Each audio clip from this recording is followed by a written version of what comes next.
नमस्कार, आप सभी का स्वागत है आपके अपने YouTube चैनल विधि जागरण मंच में, जिसमें हम सभी लोग नई लीगल अपडेट्स के बारे में चर्चा करते हैं और कोशिश करते हैं कि जो नई लॉ में चेंजेज हो रही हैं और जो नए ऑर्डर और डायरेक्शन हाई कोर्ट और सुप्रीम कोर्ट के आते हैं, जो सोसाइटी के लिए बेनिफिशियल हैं, उसको सोसाइटी में अग्रेसित करने का काम किया जाता है, आगे फॉरवर्ड करने का काम किया जाता है। उसी क्रम में आज एक बहुत ही महत्वपूर्ण टॉपिक जो कि एक विधवा महिला के अधिकार से संबंधित है, उसको लेकर के इलाहाबाद हाई कोर्ट का डायरेक्शन है, उसको लेकर के यह वीडियो बनाया जा रहा है। लेकिन इससे पहले कि हम वीडियो प्रारंभ करें, आपसे निवेदन है कि अगर आप चैनल पर नए हैं तो चैनल को सब्सक्राइब करिए, वीडियो लाइक करिए और जानकारी जनहित में आगे शेयर करिए ताकि सभी लोगों को इस जानकारी का लाभ मिल सके। दोस्तों, जैसा कि आप सभी लोगों को पता होता है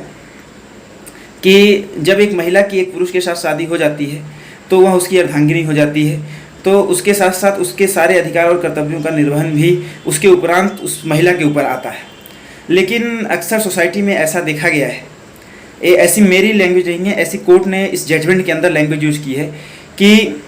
पति के देहावसान के बाद अगर पति सरकारी नौकरी में है तो उसकी नौकरी लेने के लिए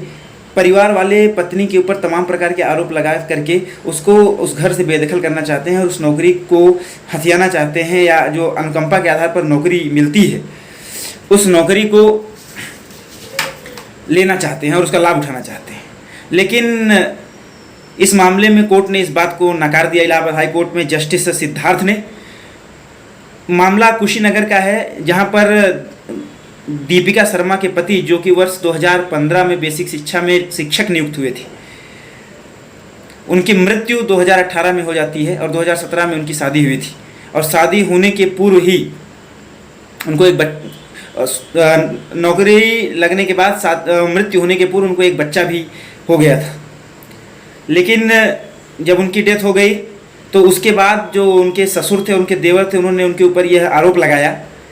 कि आरोप लगाते हुए एक एफआईआर दर्ज कराई कि उन्होंने उनके पुत्र को यानी कि अपने पति को मानसिक प्रताड़ना दी, जिसकी वजह से आहत होकर के उनकी जान गई। ऐसा उन लोगों ने इसलिए किया, कोर्ट का ऐसा यहाँ ऑब्जर्वेशन था, उन्होंने यह माना जस्टिस सिद्धार्थ ने कि यह जो एप्लीकेशन कोर्ट के समक्ष आई है, जो थाने में दायर की गई थी, वह केवल इसी उद्देश्य के साथ थी कि किसी भी कीमत पर यह जॉब उस महिला को ना मिले, जबकि सरकारी कर्मचारियों के आश्रितों की को भर्ती नियम 1974 के नियम 2C के अंतर्गत जो फैमिली की डिफिनीशन है उसके अंतर्गत पत्नी और बच्चे शामिल हैं। पत्नी और बच्चों के बाद अविवाहित और विधवा बेटियों का नंबर आता है अनुकंपा नियुक्ति में। तो कोर्ट ने सीधे सीधे यह कहा कि अनुकंपा नियुक्ति पर प्रथम अधिकार पत्नी का है और पत्नी को अनुकंपा नियुक्ति मिलनी चाहिए। तो यह आप लोगों को जानकारी होनी चाहिए कि इस दीपिका शर्मा के बाद में इलाहाबाद हाई कोर्ट ने सीधे सीधे यह कह दिया है कि अनुकंपा नियुक्ति यानी कि कंपैशनेट अपॉइंटमेंट में सबसे पहला अधिकार उस व्यक्ति की विधवा पत्नी का होता है, क्योंकि विधवा पत्नी अगर विवाह नहीं करती है तो पूरी तरीके से वह पति के ही बनाए गए आर्थिक जो स्रोत होते हैं, जो इनकम के सोर्स होते हैं, उस पर ही आश्रित होती है। और अगर उसको ऐसा नहीं किया गया तो वह सड़क पर आ जाएगी और उसका जीवन बिखर जाएगा। और हर व्यक्ति को अनुच्छेद 21 के आधार पर गरिमामयी जीवन जीने की स्वतंत्रता है। इसलिए यह आवश्यक है कि कोई भी सरकारी कर्मचारी अगर सेवा के दौरान